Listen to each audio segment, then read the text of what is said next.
Well, good afternoon from not so sunny Essex, West Essex here this afternoon. We're here today to talk about COVID. Now, I nearly had you there for a minute. No, I want to get right away from it. I think we've had a belly full of it this year, wherever you are. No, I just thought I'd show you what's been going on in the garden and what I've been doing, and namely my fruit trees that I've been working on, and the progress that's coming on. You might even be able to help me with. Got the regular pear tree over here, doing very well, as per usual. They're doing quite well, and I cut this back a few years ago, and it seems to have improved because I cut it back. Sometimes I give it a bit of soapy water, light fertiliser, which keeps the slugs and caterpillars off of it. So that's doing very well. Well, I normally prune it every year or every 2 years. It's quite nice, and got a little few pots and bits and pieces up in here. I think these American marigolds. They come up every year, perennials. Even in winter they bloom sometimes. Very, very nice. I think that's a chrysanthemum there that comes up sort of late September. These American marigolds grow everywhere. And over here, lavender bush. Lavenders are funny. They tend to come and go, and they die off when they get a bit woody. This one's doing just about okay. And here, I put this in last year, and it's doing very well. It's, I think, what you call a mini apple tree, Cox's apple tree, and as you can see, the fruit is coming on quite well.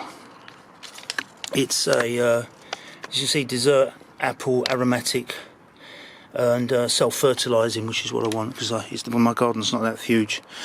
So I did cover this up a couple of months ago to keep the birds off it, because they tend to like the blossom. Once the blossom goes, and as you can see, there's no caterpillars or anything. These are doing really well, considering I only put it in last year.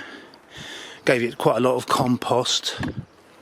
So yeah, most branches are coming on. So hopefully I'll keep that well watered, and it will continue to prosper, because I did put a lot of manure, as I say, on it, and it seems to like that in the winter at least. This red robin didn't do so well this year. It's I think, like a lot of plants, shrubs, they get a bit tired and they just tend to want to rest now and again. And I think that this year it's taking a rest. You know, like we all need a rest.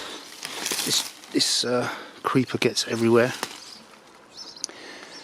And over here, this is, I think, one of the prizes of the garden. I mean, this should be in the Chelsea Flower Show. This is Lavandula, and blossoms for quite a few weeks. This, I had it in a pot initially, but eventually it grows into a tree. I have to cut it back eventually, and doing very well. The bees love that. And also, I gave my neighbour a cutting last year, and you can see how this has come up so very quickly over here. So you can see there's lots more blossom to come out there. Very attractive plant, comes up every year. And over here I've got another bits and pieces that I put in, strawberry plants which tend to take over, and rosemary bush. You can put that in cooking, and very nice to put in whatever you're cooking. These are doing very well. It's been a wet summer here in Essex, and a friend of mine's a weatherman, and he said it was going to be a cold summer, and it seems to be. And we're well halfway through the summer. This is, I think it's called chard, and you can eat this. And chard, you can cook it. It's quite bitter and strong in vitamin C, and very, very nice. And you can have it like a cabbage, and it comes right quite regularly. Gets very, very tall. Another lavender bush there. This, I don't know the name of it. I'm not very good with names of plants. And over here, I put it in last year. I'm not too sure where we're going with this one, because it's a self-fertilising cherry bush. It's not a cherry tree, it's a cherry bush. So, you know, the idea of it grows in clumps in the same way as a cherry tree would grow, but it grows in clumps, more like a vineyard, like a wine, like a vineyard with wine. But if you see, there's been no blossom on it this year at all, which probably means there's not going to be any fruit, and it's now July.